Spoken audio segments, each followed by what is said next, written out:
الحمد لله نحمده ونستعينه ونستغفره ونؤمن به ونتوكل عليه ونعوذ بالله من شرور أنفسنا ومن سيئات أعمالنا من يهد الله فلا مضل له ومن يضلله فلا هادي له وأشهد أن لا إله إلا الله وحده لا شريك له وأشهد أن سيدنا ونبينا وحبيبنا مولانا محمدا عبده ورسوله أما بعد فقد قال الله تبارك وتعالى في كلامه المجيد أعوذ بالله من الشيطان الرجيم بسم الله الرحمن الرحيم من عمل صالحا من ذكر أو أنثى وهو مؤمن فلنحيينه حياة طيبة قال النبي صلى الله عليه وسلم إن هذا الخير خزائن ولتلك الخزائن مفاتيح فطوبى لعبد جعله الله مفتاحا للخير مغلاقا للشر وويل لعبد جعله الله مفتاحا للشر مغلاقا للخير أو كما قال رسول الله صلی اللہ علیہ وسلم۔ محترم بھائیوں، بزرگوں، عزیزوں، دوستوں، اللہ کا جتنا بھی شکر ادا کیا جائے کم ہے کہ اللہ رب العزت نے ہم سب کو اس کے مبارک، مقدس اور پاکیزہ دین کی فکروں کے لیے اس رحمت کے شامیانے میں آنے کا اور یہاں قیام کرنے کا موقع فراہم فرمایا ہے۔ محترم دوستو، زندگی بڑی مختصر ہے۔ جیسے حضرت علی رضی اللہ عنہ کا قول ہے کہ الدنیا ثلاثۃ ایام، دنیا صرف 3 دنوں کا نام ہے۔ حضرت علی رضی اللہ عنہ نے فرمایا کہ یوم الامس ما مضی، جو دن گزر گئے وہ گزر گئے، وہ کبھی ہماری زندگی میں دوبارہ لوٹ کر آنے والے نہیں ہیں۔ اور آگے فرمایا یوم الغد، آنے والا دن کہ جس کا ہمیں کوئی علم نہیں ہے کہ آنے والے دن میں ہم رہیں گے نہیں رہیں گے۔ بس چند گھنٹوں کی بات ہے کہ آدمی کے جسم سے روح نکلتے ہی فوراً مٹی کے حوالے کرنے کی تیاریاں شروع ہو جاتی ہیں۔ کسی کو 5 گھنٹے میں دفنا دیا جاتا ہے، کسی کو 6 گھنٹے میں، کسی کو 8 گھنٹے میں، اور کسی کو 10 گھنٹوں میں دفنا ہی دیا جاتا ہے۔ تو اسی لیے حضرت علی رضی اللہ عنہ نے فرمایا یوم الغد، آنے والا دن، اتدرکہ ام لا، تجھے خود معلوم نہیں ہے کہ تو اس دن میں داخل ہوگا یا اس کے آنے سے پہلے مر جائے گا۔ اور آگے فرمایا یوم انت فیہ فاغتنمہ، وہ دن جس کے اندر تو ہے، آج کا دن، اس کو غنیمت جان، اور جتنا ہو سکے اللہ کو راضی کرنے کی کوشش کرو، گناہوں سے اجتناب کرو، اور ہمیشہ اللہ کی رضا کے لیے زندگی گزارنے والے بن جاؤ۔ اللہ قرآن میں فرما رہے من عمل صالحا من ذکر او انثى وهو مؤمن، جو میرے بندے ہوں یا بندیاں ہوں، عمل صالحہ کے ساتھ زندگی گزارے، فَلَنُحْيِيَنَّهُ حَيَاةً طَيِّبَةً، اللہ فرما رہے ہیں کہ میں زندگی میں ایسا مزہ دوں گا، ایسا مزہ دوں گا کہ لوگ انہیں دیکھ کر رش کریں گے کہ پتہ نہیں اس کے پاس وہ کون سی نعمت ہے، اتنے مزے کی زندگی گزار رہا ہے۔ تو ہمیشہ وقت کو غنیمت سمجھنا ہے، وقت بڑا قیمتی ہے، گیا وقت پھر ہاتھ آتا نہیں۔ اور اسی لیے فرمایا کہ الوقت اسمن من الذهب، سونا جتنا مہنگا ہو جائے اسے خرید سکتے ہیں، لیکن جو وقت گزر گیا پوری دنیا کی دولت لٹا کر کے بھی اسے خرید نہیں سکتے۔ تو محترم دوستو، اصل عمل ہے، اعمال کو مضبوط بنانا ہے۔ نمازیں کبھی ہماری نہ چھوٹے، ہر حال میں ہم نماز پڑھنے والے بنے۔ جو بندہ یا بندی ایک وقت کی نماز قضا کر کے پڑھتا ہے، اب عصر پڑھنی تھی، قضا ہو گئی، مغرب کے بعد عصر پڑھ رہا ہے، تو اس پر سزا کیا ہے، پکڑ کیا ہے؟ رسول اللہ صلی اللہ علیہ وسلم نے فرمایا کہ جو ایک وقت کی نماز قضا کر کے پڑھتا ہے 2,80,08,00,000 سال جہنم کی آگ میں جلنا پڑے گا۔ تو ہماری نمازیں کبھی نہ چھوٹے، ہر حال میں ہم نماز پڑھنے والے بنے۔ سفر میں ہو نماز معاف نہیں ہے، حضر میں ہو ہر حال میں نماز پڑھنی ہے، کسی تقریب میں چلے گئے نماز پڑھنی ہے، بیماری ہے تو علماء نے، مفتیان نے لکھا ہے کھڑے ہو کر نہیں پڑھا جا سکتا، بیٹھ کر پڑھے، بیٹھ کر نہیں پڑھا جا سکتا، لیٹ کر اشارے سے نماز پڑھے، نماز چھوڑنا نہیں ہے۔ ایک تو خود بھی پڑھنا ہے، گھر والوں کی بھی فکر کرنا ہے، بیوی بھی نماز کی پابند بن جائے، بچے بھی نماز کے پابند بن جائے۔ رسول اللہ صلی اللہ علیہ وسلم بچوں سے بڑی محبت فرماتے ہیں۔ جب مدینے کی گلیوں میں چلتے، چھوٹے چھوٹے بچے آ کر آپ کا ہاتھ پکڑ لیتے، اور سرکار مدینہ صلی اللہ علیہ وسلم بچوں سے اتنی محبت فرماتے کہ بچے جب تک خود سے ہاتھ نہیں چھوڑتے اس وقت تک چھڑاتے نہیں تھے۔ آج کوئی چھوٹا بچہ آ کر ہمارا ہاتھ پکڑ لے، ہم فوراً ہاتھ جھٹک لیتے ہیں، ارے چھوڑو بھائی، اور ہمیں شرم محسوس ہوتی ہے کہ چھوٹا بچہ آ کر ہمارا ہاتھ پکڑ رہا۔ لیکن قربان جائیے میرے اور آپ کے آقا حضرت رسول اللہ صلی اللہ علیہ وسلم پر کبھی بچوں سے ہاتھ نہیں چھوڑاتے جب تک کہ وہ بچے ہاتھ چھوڑ کر خود نہ چلے جاتے۔ اور حضرت حسنین جو آپ کے نواسے تھے، حضرت حسن اور حضرت حسین رضی اللہ عنہما، ان سے بھی بڑی محبت فرماتے۔ کبھی آپ گھر میں نماز پڑھتے تو حضرت حسنین میں سے کوئی یا دونوں آپ کے پیٹھ پر چڑھ جاتے، اور جب تک اوپر سے نہیں اترتے آپ سجدے سے سر نہیں اٹھاتے تھے۔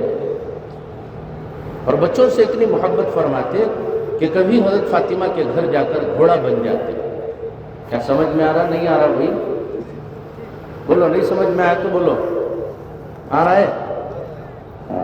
بہت سارے آدمیاں دیکھو پیچھے ذرے بیٹھی، وہاں پنڈال کے باہر ذرے ہیں، بیچ میں آدمیاں پھر لے کچھ ہیں، کیا کام ہے معلوم نہیں ان کو، بیٹھ جائے۔ تو کبھی کبھی گھوڑا بن جاتے ہیں تو حضرت حسنین کو پیٹھ پر بٹھا لیتے اور پورے کمرے کا چکر لگاتے۔ ایک مرتبہ حضرت عمر رضی اللہ عنہ اللہ کے نبی سے ملاقات کرنی تھی، گھر آئے حضرت فاطمہ رضی اللہ عنہ کے، دیکھا کائنات کی سب سے عظیم شخصیت امام الانبیاء سرور کونین حضرت رسول اللہ صلی اللہ علیہ وسلم گھوڑا بنے ہوئے ہیں اور حضرت حسنین پیٹھ پر سوار ہیں۔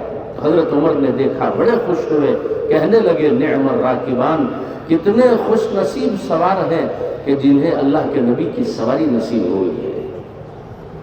تو بچوں سے اتنی محبت کرنے والے، لیکن جب بات نماز کی آئی رسول اللہ صلی اللہ علیہ وسلم نے فرمایا مروا اولادکم بالصلاۃ لسبع، بچے جب 7 سال کے ہو جائیں نماز کا حکم کرو، واضربوہم علیہا لعشر وفرقوا بینہم فی المضاجع، بچے جب 10 سال کے ہو جائیں نماز نہ پڑھنے پر انہیں مارو، ان کی پٹائی کرو، انہیں نماز پڑھنا سکھاؤ، نماز کے پابند بناؤ، اس لیے کہ ساری بھلائیاں اللہ نے نماز میں رکھی ہے۔ اللہ معاف فرمائے، آج ہمارے گھروں میں بے نمازی ہے، ہمیں اس کی فکر نہیں ہوتی۔ ہم نے بارہا سنا ہے کہ ایک بے نمازی کی نحوست کتنے گھروں تک پہنچتی ہے؟ بولو بھائی، 10 گھروں تک، پھر ذرا زور سے بولو، 40 گھروں تک پہنچتی ہے۔ تو کوشش یہ ہو کہ ہمارے گھر میں سب نماز پڑھنے والے بن جائیں، ہمارے پڑوسی اور نماز پڑھنے والے بن جائے۔ نماز کو جا رہے ہو دعوت دیں کہ چلیے مسجد جا رہا ہوں، نماز کے بڑے فضائل ہیں، آپ بھی میرے ساتھ آ جائیں، پڑھ لیں، انشاءاللہ بڑا فائدہ ہوگا۔ جس نے صبح کی نماز پڑھی، من صلی صلاۃ الصبح فہو فی ذمۃ اللہ، جس نے فجر کی نماز پڑھی وہ اللہ کی ذمہ داری میں آ جاتا ہے۔ جو اللہ کی ذمہ داری میں آ جائے اسے کوئی کیا نقصان پہنچا سکتا ہے؟ ہرگز نقصان نہیں پہنچا سکتا۔ تو میرے بھائیوں، نماز کو مضبوطی سے پکڑیں۔ نماز مومن کی معراج ہے، اللہ سے قریب ہونے کا سب سے بڑا ذریعہ ہے، اور نماز سیکھ کر پڑھنے کی چیز ہے۔ ہم سب کو سیکھنا ہے نماز کیسے پڑھی جاتی ہے۔ آدمی کاروبار شروع کرتا ہے، پہلے سیکھتا ہے، ماہرین سے معلوم کرتا ہے، فلاں چیز کہاں خریدنا ہے، کتنے میں بیچنا ہے، یہ فلاں چیز اچھی کہاں ملے گی۔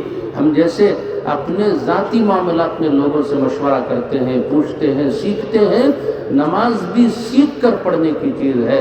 اگر ہم نے نہیں سیکھا، غلط سلط پڑھتے رہے، جیسے آقا مدنی حضرت رسول اللہ صلی اللہ علیہ وسلم نے فرمایا کہ بعض نماز پڑھنے والے ایسے ہیں کہ ان کی نماز ان کے سر کے اوپر بھی نہیں جاتی، قبول ہونا تو دور کی بات، پرانے کپڑے میں لپیٹ کر ان کے منہ پر واپس مار دی جاتی ہے۔ تو نماز صحیح پڑھنا ہے، کیسے پڑھی جاتی ہے؟ حضرت علی رضی اللہ عنہ کے تعلق سے لکھا ہے کہ نماز ایسی خشوع سے اور خضوع سے پڑھتے، اللہ والے دھیان سے پڑھتے۔ حضرت علی کے بارے میں مشہور ہے، اگر لڑائی میں کوئی زخم ہو جاتا یا کوئی آلہ جسم میں موجود رہ جاتا، حضرت علی کہتے کہ اب نہ نکالو، بڑی تکلیف ہوتی ہے، جب نماز میں کھڑے ہو جاتا ہوں تو نکال لو، اس لیے کہ اس وقت میں دنیا سے بے خبر ہو جاتا۔ اور حضرت علی کا قول ہے کہ جب میرا دل چاہے کہ میں اللہ سے بات کروں تو میں نماز پڑھتا ہوں، نماز میں ایسا لگتا ہے کہ میں اپنے اللہ سے براہ راست بات کر رہا ہوں۔ میرے بھائیوں، ہم سب کو اس پر غور کرنے کی ضرورت ہے کہ اللہ نے کل مرنے کے بعد ہم سے سوال کر لیا کہ میرے بندے تو نے نمازیں تو بہت پڑھی، ایک نماز ایسی بتا دے جو تو نے میرے دھیان کے ساتھ پڑھی ہو، میری محبت میں ڈوب کر تو نے پڑھا ہو، تو کیا جواب دے سکے؟ تو حضرت علی فرماتے ہیں کہ جب میرا دل چاہے کہ میرا اللہ مجھ سے بات کرے تو میں قرآن کی تلاوت کرتا ہوں، جب بھی تلاوت کرتا ہوں تو ایسے لگتا ہے کہ میرا اللہ براہ راست مجھ سے بات کر رہا ہے۔ تو ہم سب اللہ کے دین کی محنت کرنے والے ہیں، دعوت و تبلیغ کی محنت کرنے والے، اعمال ہمارے مضبوط ہو، ہماری فرائض کبھی نہ چھوٹیں، نوافل بھی پورا پڑھنے کا اہتمام کریں، اشراق ہے، چاشت ہے، اوابین ہے، تہجد ہے۔ داعی اور تہجد چھوڑ دے، بہت افسوس کی بات ہے۔ ماشاءاللہ ہم اللہ کے راستے میں جاتے ہیں، چلے میں گئے، 4 مہینے میں گئے، ایک دن ہماری تہجد ناغانی ہوتی ہے۔ کبھی کارگزاری میں پوچھا جاتا ہے کتنے دن آپ نے تہجد چھوڑی؟ اللہ کا فضل ہے کہ 4 مہینوں میں نے کبھی تہجد نہیں چھوڑی ہے۔ اور گھر میں آئے پہلے ہی دن سے تہجد ناغا ہو جاتی ہے۔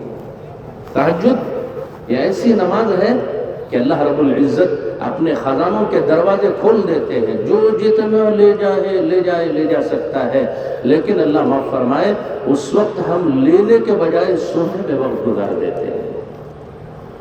تو ہم دن میں محنت کرنا ہے، راتوں میں اللہ سے مانگنا ہے، دن بھر محنت کرنا ہے، راتوں میں اللہ سے مانگنا ہے۔ دینے والی ذات کس کی ہے؟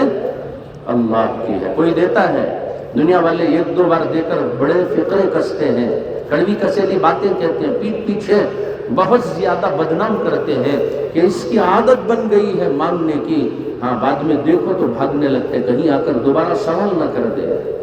ہم کروڑ مرتبہ اللہ سے مانگے، ہر مرتبہ اللہ دیتے ہیں اور دے کر خوش ہوتے ہیں کہ میرا بندہ مجھ سے کتنی محبت کرتا ہے کہ ہر چھوٹی چیز کا بھی مجھ سے سوال کرتا ہے۔ اور آقا مدنی حضرت رسول اللہ کی تعلیمات بھی یہی ہے، لِيَسْأَلْ أَحَدُكُمْ رَبَّهُ حَاجَتَهُ كُلَّهَا حَتَّى شِفْعَ عَلِهِ إِذَا انْقَطَعَ۔ بندے کا اللہ کا اتنا مضبوط تعلق ہو کہ جوتے کا تسمہ ٹوٹ جائے، چپل کی پٹی ٹوٹ جائے تو وہ بھی اللہ سے مانگو، اللہ بیزار نہیں ہوتے کہ میرا بندہ کیسی حقیر چیز مانگ رہا ہے، بلکہ اللہ خوش ہو جاتے ہیں، ارے میرا بندہ مجھ سے کتنی محبت کرتا ہے کہ کیسی چھوٹی چھوٹی چیزوں کا مجھ سے مطالبہ کر رہا ہے۔ تو دعوت کی محنت کا مقصد بھی یہی ہے کہ ہر بندے کا تعلق اللہ کی ذات سے جڑ جائے، ہم براہ راست اللہ کے خزانوں سے لینے والے بن جائیں۔ تو میرے بھائیوں، ایک تو کبھی نماز نہ چھوٹے، ہر حال میں ہم نماز پڑھنے والے بنے اور اللہ سے لینا سیکھیں. کبھی کوئی حاجت ضرورت پیش آ گئی، اللہ کے نبی علیہ الصلوۃ والسلام نے پوری زندگی صحابہ کو یہی سکھلایا ہے کہ تم اللہ کے پاس جاؤ، 2 رکعت پڑھو، اللہ سے مانگو، اللہ تمہاری حاجتیں ضرورتیں خود پوری فرمائے. تو میرے بھائیو، تعلق اللہ سے جڑ جائے، کسی سے کوئی امید نہیں. فلاں ہے ہماری ضرورتیں پوری کریں گے، فلاں کے پاس جائیں گے مسئلہ حل ہو جائے گا. ارے ہمارا اللہ تو وہ ہے جو 18,000 مخلوقات کا خالق و مالک اور رازق ہے اور پوری کائنات کا تنہا بادشاہ ہے. ہم دنیا میں رہ کر سمجھتے ہیں کہ یہاں بہت کچھ ہے. ارے کیا سائنس ہے، کیا ترقی ہے، کیا ٹیکنالوجی ہے، ارے کیسی کیسی چیزیں، کیسے کیسے آلات دنیا میں ہیں. اللہ وہ ہستی ہے، دنیا ایک ذرے کی حیثیت ہو سکتی ہے، میرے اللہ کے نزدیک دنیا کی کوئی حیثیت نہیں. اللہ کے نبی نے فرمایا لو کانت الدنیا عند اللہ جناح بعوضہ ما سقى کافرا شربۃ ماء. اللہ کے نزدیک دنیا کی حیثیت مچھر کے پر سے بھی کمتر ہے. اگر مچھر کے پر کے برابر بھی ہوتی تو روئے زمین پر جتنے اللہ کے نافرمان ہیں انہیں یہ گھونٹ پانی تک نہ ملتا. ہمارے ذہن و دماغ میں یہ بات مضبوطی کے ساتھ بیٹھ جائے کہ سب کچھ کرنے والے اللہ ہی ہیں. جو ہوگا اللہ سے ہوگا، اللہ کے چاہنے سے ہوگا. دنیا میں ایک شور اٹھے گا، ایک آواز آئے گی، یہ غل اٹھے گا، لیکن میرے بھائیو ان سب سے کچھ ہونے والا نہیں ہے. خدا کی قسم سب کچھ ہوگا تو اللہ سے ہوگا. ماشاء اللہ کان ولم یشاء لم یکن. اللہ جو چاہیں گے وہ سب کچھ ہو کر رہے گا، اللہ جو نہیں چاہیں گے قیامت کی صبح تک وہ ہو نہیں سکتا ہے. تو ہم سب اللہ کے دین کی محنت کرنے والے، اللہ کے وعدوں کا یقین مضبوطی کے ساتھ ہمارے دلوں میں بیٹھ جائے. اور میرے بھائیوں ہمیشہ آخرت سامنے ہو، دنیا سامنے نہ ہو، اس لیے کہ دنیا فنا ہونے والی ہے. آج تک دنیا نے کسی کا بھلا نہیں کیا. جو بڑے بڑے مالدار ہمیں نظر آ رہے ہیں، کبھی تنہائی میں اگر دوستی ہو، تعلق ہو، ان کے قریب جا کر بیٹھ کر واقعی دوستی گہری ہو تو ان کے حالات پوچھیں، ہاں کہ ذرا ہمیں اپنے بارے میں بتائیں. ہاں کہتے کہتے ان کے آنکھوں سے آنسو نکل آئیں گے. ارے یہ دولت کس کام کی کہ بچے میرے باغی ہو گئے، بیوی نافرمان ہو گئی ہے، بیوی میری رہ کر کے بھی میری نہیں ہے. ایسا دل کا دکھڑا سنائیں گے میرے بھائیوں، ہمیں بھی رونا آ جائے گا. تو اصل جو ہے وہ آخرت ہے. حال میں کتاب دیکھ رہا تھا، اس میں لکھا ہے کہ جب اللہ نے عقل کی تقسیم فرمائی تو اللہ رب العزت نے عقل کے 100 حصے کیے. کتنے حصے؟ ذرا بولو، سنتے رہے تو بولتی، نہیں سنے تو بولنے والے بولتے رہتی، ہمیں کائیں کی بیٹھے رہتی. نہیں، عقل کے کیسے حصے کریں؟ 100 حصے فرمائے. 99 حصے اللہ نے میرے اور آپ کے آقا حضرت رسول اللہ صلی اللہ علیہ وسلم کو عطا فرمایا اور ایک حصہ اللہ نے پوری کائنات میں تقسیم فرمایا. تو ذرا غور کرنے کی بات ہے کہ اللہ نے میرے اور آپ کے آقا کو کتنی عقل عطا فرمائی. یہ بھی آپ کو معلوم ہوگا کہ ہر انسان کا جو دماغ ہے وہ 3 سے 4% کام کرتا ہے. کتنے پرسنٹ؟ 3 سے 4%. تب جا کر چوریاں، جھوٹ، دھوکہ، کتنا سب کچھ دنیا میں ہو رہا ہے. ایک سائنسدان گزرا ہے، البرٹ آئن اسٹائن، بڑا سائنسدان ہے، بڑے بڑے کارنامے اس نے دنیا میں انجام دیے. اس کے تعلق سے لکھا ہے کہ اس کا دماغ 9 سے 10% کام کرتا تھا. لیکن میرے اور آپ کے آقا حضرت رسول اللہ صلی اللہ علیہ وسلم، اللہ نے عقل کے 99 حصے عطا فرمائے. تو ایک مرتبہ ایک انصاری صحابی رسول اللہ کی خدمت میں حاضر ہوئے. فجاء رجل من الانصار وسلم على النبي صلی اللہ علیہ وسلم وقال من اقیس الناس یا رسول اللہ. یا رسول اللہ صلی اللہ علیہ وسلم، آپ پر سلامتی ہو، آپ تو ہمارے نبی ہیں، نبی رحمت ہیں، اللہ نے آپ کو بلند مقام عطا فرمایا ہے. ذرا مجھے یہ بتائیں کہ لوگوں میں سب سے زیادہ عقل مند کون ہے؟ تو جیسے ہی رسول اللہ صلی اللہ علیہ وسلم سے پوچھا گیا، رسول اللہ صلی اللہ علیہ وسلم نے فرمایا بڑا اچھا سوال تم نے کیا ہے، جواب بھی سن لو. رسول اللہ نے فرمایا کہ سب سے زیادہ عقل مند وہ ہے اکثرہم للموت ذکرن، جو ہمیشہ موت کو یاد کرتے رہتا ہے۔ عقل مند کسے بتلایا؟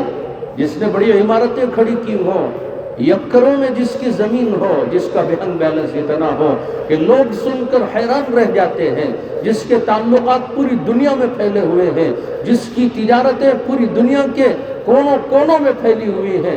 آقا مدنی نے فرمایا یہ بے وقوف ہے۔ عقل مند کون ہے؟ اکثرہم للموت ذکرن، جو کثرت سے موت کو یاد کرتا ہو، اور آگے فرمایا استقامت کے ساتھ آخرت کی تیاری میں لگا ہوا ہو، جس کی کبھی نمازیں نہ چھوٹتی ہوں، جس کی کبھی تسبیحات نہ چھوٹتی ہوں، جو کبھی جھوٹ نہ بولتا ہو، کبھی دھوکہ نہ دیتا ہو، کبھی بدنگاہی نہ کرتا ہو، کبھی حرام کا کاروبار نہ کرتا ہو، کبھی زنا نہ کرتا ہو، کبھی شراب نہ پیتا ہو۔ میرے بھائیوں، اللہ کے نبی علیہ السلام نے فرمایا سب سے عقل مند یہ ہے۔ تو اسی لیے ہمارے لیے ضروری ہے کہ ہم سب ہمیشہ آخرت کی تیاری کی فکر کریں کہ ہم سب کو جانا ہے، سفر بڑا لمبا ہے اور ہمارے پاس سامان سفر بڑا مختصر ہے۔ ہر ایک کو اپنے بارے میں معلوم ہے، ماشاءاللہ بڑی داڑھی ہے، ہمارا لباس سفید ہے، لوگ سمجھ رہے ہیں بڑے علامہ ہیں، بڑے عابد و زاہد ہیں، ہمارا دامن کیسے داغدار ہے تو ہمیں معلوم ہے۔ تو میرے بھائیوں، ہمیشہ اللہ کو راضی کرنے کی فکر میں لگ جانا ہے، جتنا ہم سے ہو سکے عبادتوں میں وقت لگانا ہے۔ صبح شام کی ہماری تسبیحات کبھی ناغا نہ ہو، اہتمام کے ساتھ۔ صبح میں 3 تسبیحات بتاتے نہیں بتاتے کیا کیا؟ تیسرا کلمہ، درود شریف، استغفار۔ کون کون پڑھ رہی ذرا ہاتھ اٹھاؤ؟ ماشاءاللہ پورے ایسے پابند لوگوں کا مجمع ہے کہ سب ہاتھ اٹھا رہے۔ اللہ سب کو قبول فرمائے، اور آج ہی سے اللہ ہم سب کو پڑھنے کی توفیق عطا فرمائے۔ کبھی جو ہے ہماری تسبیحات نہ غانا۔ حضرت مولانا انعام الحسن صاحب رحمۃ اللہ علیہ، میرے بھائیوں، لوگوں کے ایسے حالات ہیں، کتنی ایسی زبانیں ہوں گی کہ جن زبانوں سے اللہ کا نام نکلے ہوئے برس گزر گئے۔ تو ہمارے کبھی ذکر و اذکار نہ غانا ہو، قرآن کی تلاوت نہ غانا ہو۔ شیخ الحدیث حضرت مولانا محمد زکریا صاحب نور اللہ مرقدہ، برد اللہ مسجعہ، تاب اللہ ثراہ، وجعل الجنت مسواہ، حضرت کی خواہش رہی ہے کہ ہر ساتھی روزانہ قرآن کی تلاوت کرے، روزانہ کم سے کم 1 پارہ پڑھے، اور حفاظ علماء ہیں تو کم سے کم 3 پارے پڑھے۔ میرے بھائیوں، اللہ معاف فرمائے، ہم رمضان میں قرآن اٹھاتے ہیں، پھر بند کر کے رکھتے ہیں، اگلے رمضان میں اٹھاتے ہیں۔ حالانکہ قرآن اللہ کے قرب کا سب سے بڑا ذریعہ ہے۔ علامہ ابن العربی ایک بہت بڑے عالم گزرے ہیں، حضرت کا قول ہے طرق الوصول الی اللہ سبحانہ وتعالی بعدد انفاس الخلائق، اللہ تک پہنچنے کے اتنے راستے ہیں جتنی کہ انسانوں کی سانسیں ہیں۔ پوری دنیا میں کتنے انسان ہیں؟ بولو بھائی، ہم نہ معلوم نہیں حضرت، ہم نہ خالی رائے چوٹی کا پوچھو گے، رائے چوٹی ضلع کا، ضلع مدن پلی نہیں، مدن پلی ضلع کے بارے میں پوچھو حضرت، دنیا کا ہم نہ کہیں پوچھتے۔ پوری دنیا میں 850 کروڑ انسان ہیں۔ کتنے انسان ہیں؟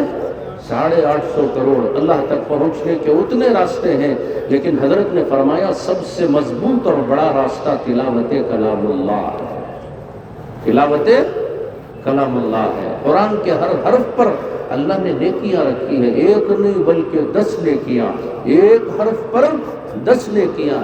1 پارہ قرآن کا پڑھیں گے، لاکھوں کی تعداد میں نیکیاں ہمارے نام اعمال میں جمع ہو جائیں گی۔ اللہ معاف فرمائے، آج لغویات کے لیے وقت ہے، فون لے کر بیٹھے، دیکھتے دیکھتے گھنٹے گزر جاتے ہیں، پتہ نہیں چلتا، نیکیاں برباد، گناہ لازم۔ میرے بھائیوں، وقت قرآن کی تلاوت میں بھی لگا ہے، آسان طریقہ، ہر نماز کے بعد 10 منٹ ہم نے قرآن پڑھ لیا، روز آرام سے 1 پارہ ہو جائے۔ تو کرنا چاہیں کرنا آسان ہے، کرنا نہیں چاہیں گے تو ہی نہ چاہے تو بہانے ہزار۔ ارے پڑھنا کر کو تھا، جہاں کو اٹھا لے کو بیٹھے، ارجنٹ فون آگا نکل گا، بولتے نہیں بولتے، دل میں نہیں تھا، دل میں چور تھا، اس لیے توفیق سلب کر لی گئی۔ حضرت عثمان غنی رضی اللہ عنہ کا قول ہے کہ جس کے دل میں نفاق ہو اور جس کا دل سیاہ ہو چکا ہو، قرآن کی تلاوت میں اس کا جی نہیں لگتا ہے۔ تو میرے بھائیو روزانہ تلاوت اہتمام سے کریں۔ حضرت مولانا انعام الحسن صاحب رحمۃ اللہ علیہ حضرت کے تعلق سے لکھا ہے کہ روز 7 گھنٹے اپنے معمولات پورے کیا کرتے تھے۔ کتنے گھنٹے؟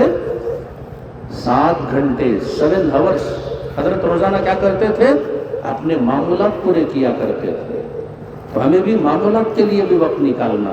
میرے بھائیوں معمولات تو دور کی بات، ہم میں سے ہر ایک اپنے بارے میں غور و فکر کریں کہ گزشتہ ہفتہ جو گزرا ہے، ایک ہفتہ، اس ایک ہفتے میں ہم نے دعا کے لیے وقت کتنا نکالا ہے؟ اور سارے مسائل کی حل کی باتیں ہم کرتے ہیں، دنیا کے مسائل حل ہو جائیں، فلان جگہ پریشانیاں ہیں حل ہو جائیں، مسائل ہیں حل ہو جائیں۔ میرے بھائیوں ہمیں معلوم بھی ہے کہ حالات کا حل کس کے پاس ہے؟ اللہ کے پاس ہے، لیکن اس سے مانگنے کے لیے تیار ہے۔ کسی بحث کو لے کر بیٹھے، آدھا 1 گھنٹہ بحث میں گزار دیتے ہیں، وہی وقت اللہ کے پاس دعاؤں میں لگائیں گے، خدا کی قسم دنیا کے نقشے بدلتے نظر آئیں گے۔ تو اللہ سے مانگنے والے بننا ہے اور ہمیشہ آخرت کو سامنے رکھ کر زندگی گزارنا ہے۔ دنیا فانی ہے، فنا ہونے والی ہے۔ حضرت علی رضی اللہ عنہ کے تعلق سے لکھا ہے، حضرت علی کون ہے؟ داماد رسول ہیں، جن کے بے شمار فضائل ہیں۔ رسول اللہ نے حضرت فاطمہ کے نکاح کے موقع پر فرمایا کہ میرے خاندان میں جو مجھے سب سے زیادہ عزیز ہے اور جس پر سب سے زیادہ اعتماد ہے، آج میں اسے داماد کے طور پر اس کا انتخاب کر رہا ہوں۔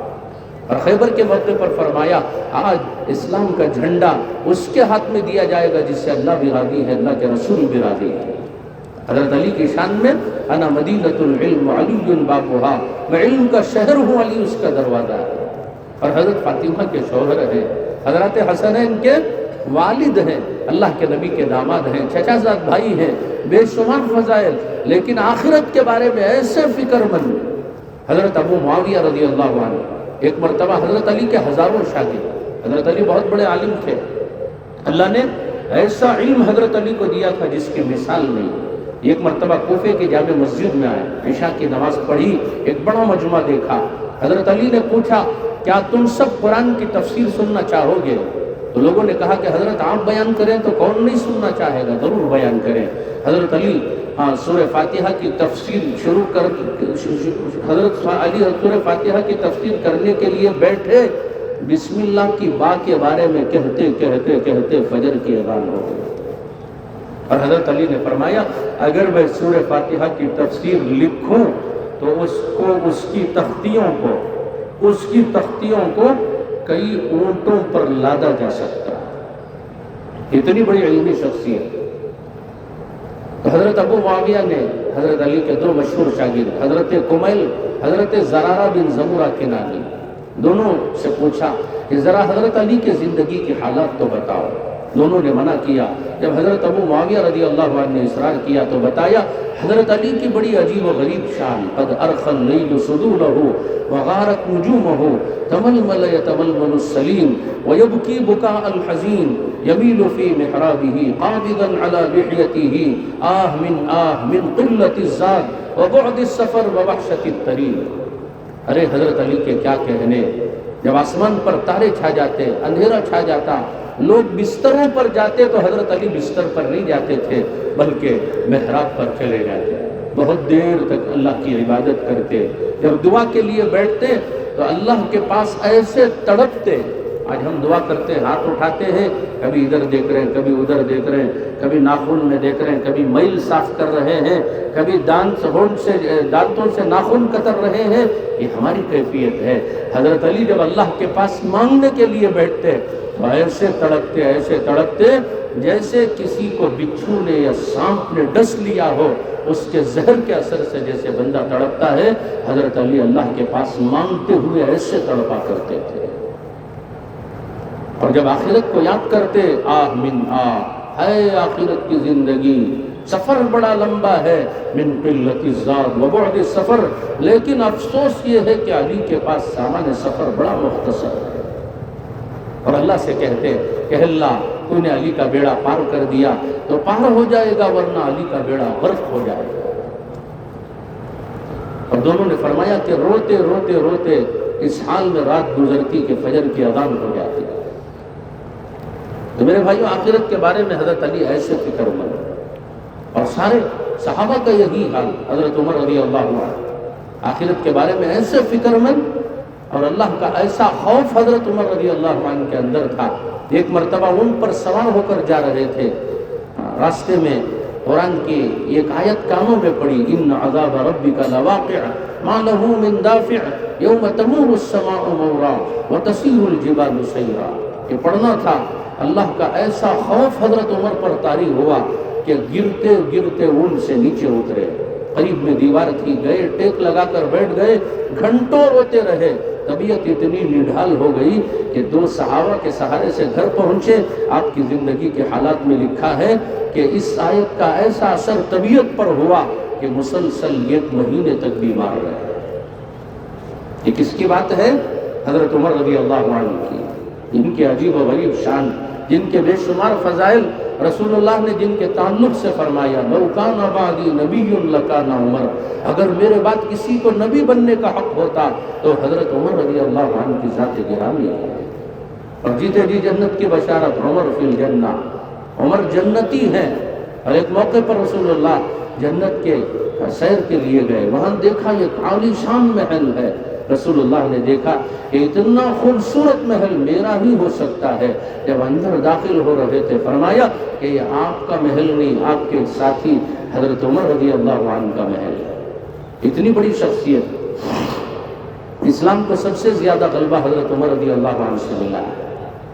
23 لاکھ مربع میل تک آپ کی حکومت کا دائرہ وسیع تھا، لیکن محترم دوستو، جب آخری وقت تھا پیٹ میں برچھا مار دیا گیا، زخم گہرا ہو گیا، ڈاکٹروں کو بلایا گیا، ڈاکٹر آئے، کہنے لگے کہ اب جو ہے زخم بہت گہرا ہو گیا ہے، علاج ممکن نہیں ہے، حضرت عمر کے دنیا سے جانے کا وقت آ گیا ہے۔ تو چارپائی پر لیٹے رہتے، ہمیشہ ہوتے رہتے کہ اللہ عمر کا کیا بنے گا، عمر کا کیا بنے گا۔ صحابہ آتے، عیادت کرتے چلے جاتے۔ ایک مرتبہ حضرت علی اپنے بیٹے حضرت حسین رضی اللہ عنہما کے ساتھ آئے حضرت عمر کی عیادت کے لیے۔ غور سے دیکھا، حضرت عمر رو رہے ہیں، چہرے پر خوف کے آثار ہیں۔ حضرت علی رضی اللہ عنہ نے پوچھا، عمر کیا بات ہے؟ ایسا لگ رہا ہے کہ عمر جیسی شخصیت بھی موت سے ڈری ہوئی ہے۔ حضرت عمر نے فرمایا کہ علی موت سے نہیں ڈرا ہوں، موت کے بعد والی زندگی سے ڈرا ہوا ہوں، پتہ نہیں عمر کا اللہ عمر کے ساتھ کیا کرنے والا ہے۔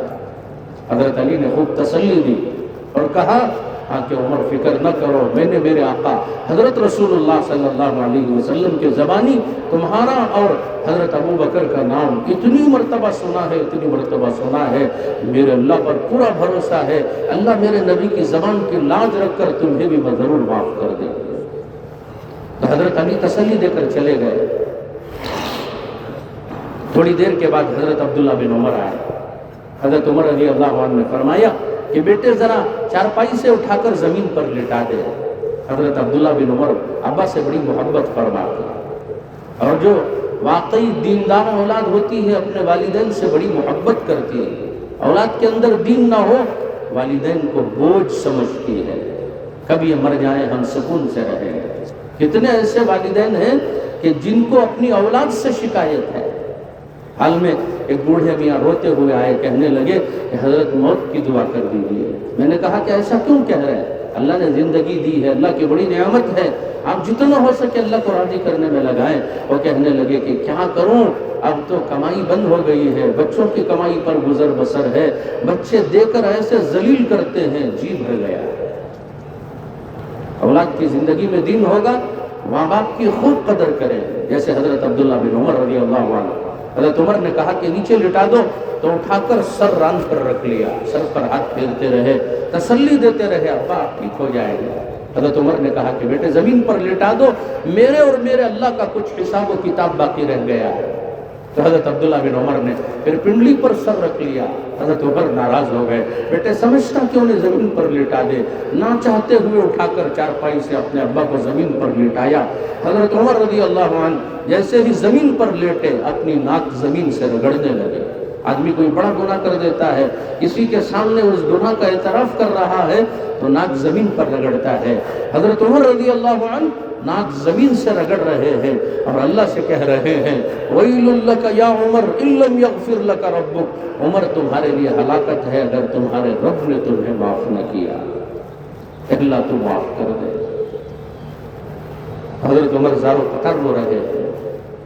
میرے بھائیوں اتنے بڑے لوگ ہیں لیکن اللہ سے ایسے ڈر رہے ہیں. تو ہم سب کو کتنا ڈرنے کی ضرورت ہے, کتنے اپنے گناہوں سے معافی مانگنے کی ضرورت ہے. کہ تبلیغ دین کی محنت اسی لیے ہے کہ ہمارے اندر احساس پیدا ہو جائے, ہم اللہ کے بن کر زندگی گزارنے والے بن جائیں. میرے بھائیوں یہ راستہ ایسا راستہ ہے کہ اللہ نے اس راستے کے ذریعے سے کروڑوں لوگوں کو ہدایت سے مالا مال فرمایا. اور یہ کام ہمیں کب تک کرنا ہے؟ بولو بھائی, اجتماع تک بڑا کام کرے, اجتماع کے بعد نہیں کرنا ہے. کب تک کرنا ہے؟ ذرا زور سے بولو. کام بولے تو قبول ہو جاتی ہے, گھر کو ڈر کو بول رہے ہیں. موت تک کرنا ہے انشاءاللہ, موت تک کرنا ہے. اس کو چھٹی نہ ملی جس نے سبق یاد کیا. آج مسجد اور جماعت میں بیٹھے, کل بھی بیٹھنا ہے. آج 2.5 گھنٹہ لگایا, کل بھی لگانا ہے. ارے یہ مہینہ سے روزہ گئے, اگلے مہینہ بھی جانا ہے. سال میں انشاءاللہ 40 دن اللہ کے دین کے لیے بھی لگانا ہے. دنیا کے پیچھے کتنے دن, سال میں کتنے دن آتے؟ 360 کو 40 نکال دے تو کہتے رہتی ہیں 325 دن دنیا کے لیے. 325 دن کس کے لیے؟ دنیا کے لیے. صرف 40 دن کس کے لیے؟ اللہ کے دین کے لیے. کسی کو کہنے کی ضرورت نہ پڑے, ہاں چلو بھائی نکلو, بھائی نکلو, بھائی نہیں بھائی دکان میں کون بھی نہیں, قرضہ دینا, یہ دینا, وہ دینا, بچی کی شادی آگے. اللہ کا وعدہ کیا ہے؟ ان تنصروا اللہ ینصرکم ویثبت اقدامکم. میرے دین کی مدد کرو گے میں تمہاری مدد کروں گا. اور دنیا کے پیچھے رہو گے, وہ بھی اللہ نے قرآن میں فرمایا ومن اعرض عن ذکری فإن له معیشة ضنکا ونحشره يوم القیامة اعما قال رب لما حشرتني اعما وقد كنت بصيرا قال كذلك اتتك آیاتنا فنسیتها وكذلك اليوم تنسى.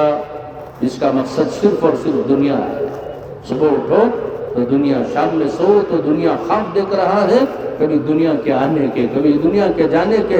اللہ فرما رہے کہ جس کا مقصد خالص دنیا ہو, باوجود دنیا کی وسعت و کشادگی کے دنیا اس پر تنگ کر دیتا. 40 سال سے میں کاروبار کر رہا ہوں, کہاں ہوں ہانچ ہوں. کیا ہے؟ اللہ فرما رہے یہ میرا دستور اور ضابطہ ہے. جس کا مقصد خالص دنیا ہے اس پر دنیا تنگ کر دیتا. بہت سارے لوگ کہتے نہیں تھک گا بھائی زندگی سے, موت آگی تو بہتر ہے. دین کے ساتھ دنیا مقدر کی جو ہے وہ مل کر رہے گی, لیکن مقصد اللہ کے دین کو بنائیں گے, اللہ دنیا آسان کر دے گے. اور دنیا کا ایک دستور اور ضابطہ ہے, جو اس کے پیچھے بھاگتا ہے وہ اس سے دور بھاگتی ہے, اور جو اسے لات مارتا ہے وہ اس کے قدموں میں آ کر گر جاتی ہے. اللہ فرما رہے فَإِنَّ لَهُ مَعِيشَةً ضَنْكَ, اس کی زندگی تنگ ہو جاتی ہے. وَنَحْشُرُهُ يَوْمَ الْقِيَامَةِ أَعْمَى. آگے اللہ فرما رہے کہ جب مرنے کے بعد سب کو دوبارہ زندہ کیا جائے گا نہیں کیا جائے گا, ہاں سب کو دوبارہ زندہ کیا جائے گا. جب نافرمان کو زندہ کیا جائے گا, اس کی آنکھیں نہیں ہی, وہ نابینا ہوگا.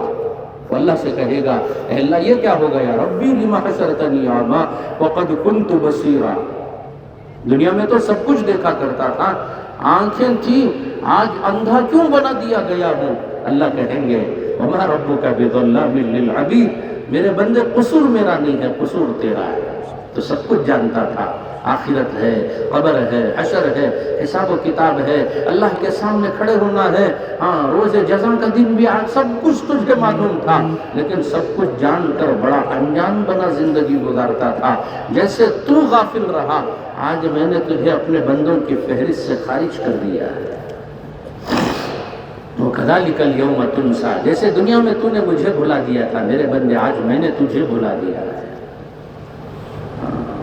تو دین مقصد ہو, دین کے ساتھ دنیا کی بھی تھوڑی سی محنت دنیا پر بھی کرنی, دنیا کو مقصد نہیں بنانا. بڑے بڑے لوگ آئے, سب چھوڑ چھاڑ کر چلے گئے.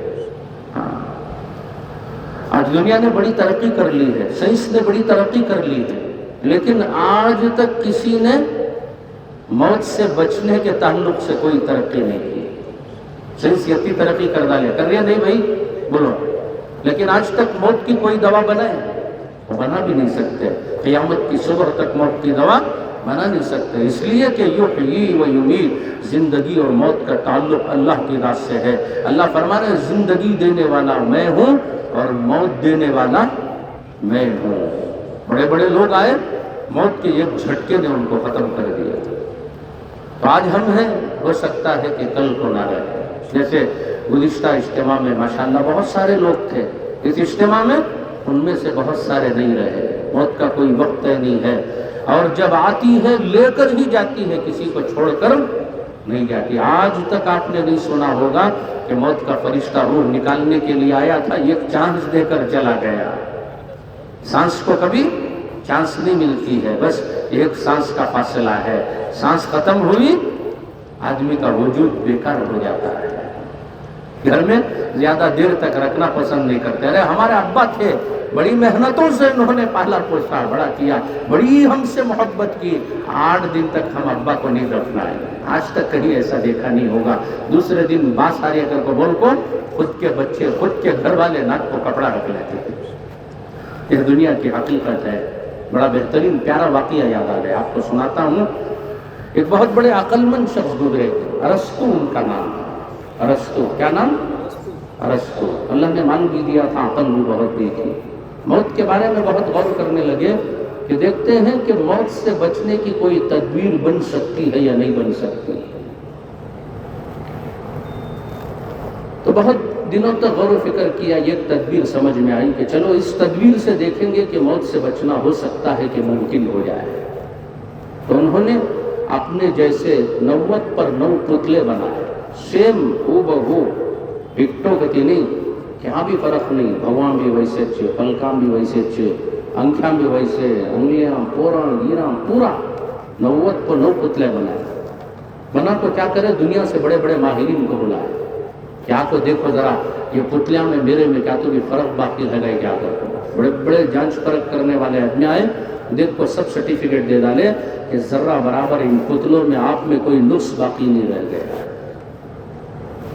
تو انہوں نے خوبصورت حال بنایا، بنا کر اس حال میں 99 اسٹیچوز جوڑ دیے، درمیان میں ایک جگہ خالی چھوڑ دی۔ جب کبھی طبیعت بے چین ہوتی، کبھی ہوتا بولتے نہیں، ارے سینے میں پکڑ ڈالیا مر گئے سب کا ہوگا تھا منجے پہ، بولتے نہیں، بولتے یہ بخار ہوتا تو دماغ کو چڑھ گئی تھی بات، پورا آن حدرلے کو تھا، کہاں مر جاتا ان کی گھر کو تھا، بولتے نہیں، بولتے۔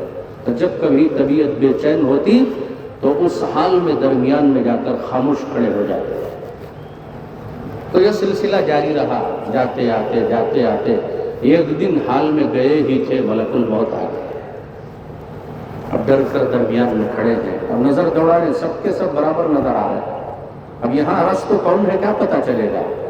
ملک الموت اللہ کے بھیجے ہوئے، بڑے عقل مند۔ ملک الموت کہنے لگے واہ واہ واہ واہ، کیا خوبصورت منظر ہے، بنانے والوں نے بڑی فرصت سے بنایا ہے، کاریگروں نے بڑی کاریگری دکھلائی ہے، لیکن افسوس کہ اس میں ایک نقص باقی رہ گیا ہے۔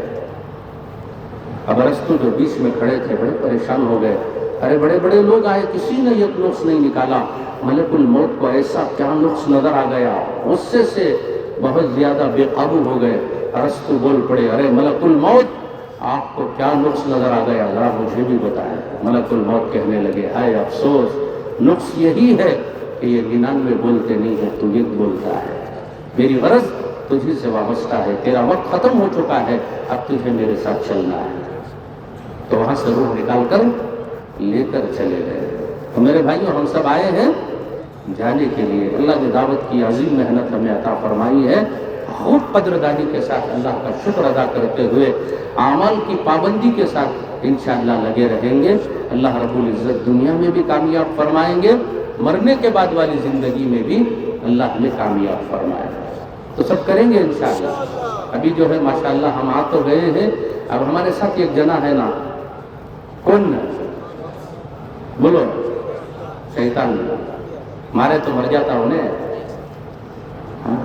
اوپر سے ڈھکل ڈالے تو بھی مرتا نہیں، انہیں لاری چڑھا ڈالے تو بھی مرتا نہیں، کیا تمہیں کر ڈالو مرتا نہیں، کہیں تو اللہ سے پوچھ لے گا انہیں کیا کر کو، اے اللہ قیامت تک منجے تو موت دینا کو کر کو۔ انہیں تو لکو ہے ہر وقت کوشش کرتے رہتا ہے نمازاں چھوڑ ڈال لو، گناہ کر ڈال لو، کیا کرنا کرتے ہو پرواہ نہیں، بعد میں دیکھیں گے اللہ بڑا رحیم ہے، اللہ بڑے رحیم ہے، اللہ کی رحمت بہت بڑی ہے۔ لیکن میرے بھائیوں کوشش یہ ہو کہ اللہ کو ہم ناراض نہ کریں، اللہ کو راضی کرتے ہوئے انشاءاللہ اہتمام کے ساتھ اجتماع میں 2 دن وقت گزارنا ہے۔ یہ ہمارا اجتماع کب تک ہے؟ بولو بھائی، صبح عشاء کے بعد تک، صبح عشاء کے بعد تک، دعا عشاء کے پہلے ہوگی، عشاء پڑھ کے ہم سب کو جانا ہے۔ جیسے ابھی بیٹھے رہے دوسری مجلس ہے اجتماع کی، ہر مجلس میں اپنے آپ کو بٹھانا ہے، کیا سن رہی سو سن رہی نہ کہو، اذا تقرر الکلام تقرر فی القلب، جب اللہ سے ہونے کا بار بار سنیں گے دل میں دماغ میں مضبوطی کے ساتھ یہ چیزیں بیٹھ جائیں گے۔ بڑے فتنے فساد والا زمانہ ہے، ماحول بہت زیادہ خراب ہے، تو اس لیے ہم سب کو ایسے وقت میں اللہ سے لو لگانا ہے، اللہ سے تعلق مضبوط بنانا ہے۔ تو انشاءاللہ اہتمام کے ساتھ وہاں گزاریں گے، ہر مجلس میں شریک رہیں گے، بڑا فائدہ ہوگا۔ ابھی مغرب بعد بھی مجلس ہوگی، تشکیل بھی ہوگی، تو ہمیں کیا کرتی، لکھیں گے جائیں گے، دسمبر میں جائیں گے کرتی، دسمبر سے پہلے ہمیں چلے گئے تو کیا بھی بولنے ہوتا ہے، اس سے وقت سے پہلے انشاءاللہ جب بھی یاد موقع، ارے اللہ کے راستے میں جانا ہے، بڑی غفلت مجھ سے ہو گئی، کاش کہ میں بھی جا کر 4 مہینے لگا لیتا، ہمارے فلاں ساتھی جیسا لگا کو ہے، میں بھی 40 دن لگا لیتا، کتنا بڑا اللہ کے دین کا فائدہ ہو جائے، میری ذات کو فائدہ ہو جائے۔ تو اس لیے ابھی تشکیل بھی ہوگی، ماشاءاللہ آپ جو ہے ارادے کریں، عزائم کریں، اپنے نام لکھوائیں، بڑا فائدہ سب کریں گے انشاءاللہ، اللہ سب کو بے انتہا قبول فرمائے۔ ابھی جو ہے ضروریات سے فارغ ہو جائیں، جلدی سے جو ہے پھر آ کر صفوں کی ترتیب پر بیٹھ جائیں، دعاؤں میں لگے رہیں، جتنا دعا کریں گے انشاءاللہ اتنا ہی فائدہ ہوگا۔ اب اجتماع میں آنے والوں میں سے پتہ نہیں کون اللہ کا خاص بندہ ہوگا، کون پسند ہوگا، ہم دعا کریں گے اللہ اس کی برکت سے ہماری بھی دعائیں قبول فرمائے۔ ٹھیک ہے، سب ضروریات سے فارغ ہو جائیں اور صفوں کی ترتیب پر آ کر بیٹھ جائیں۔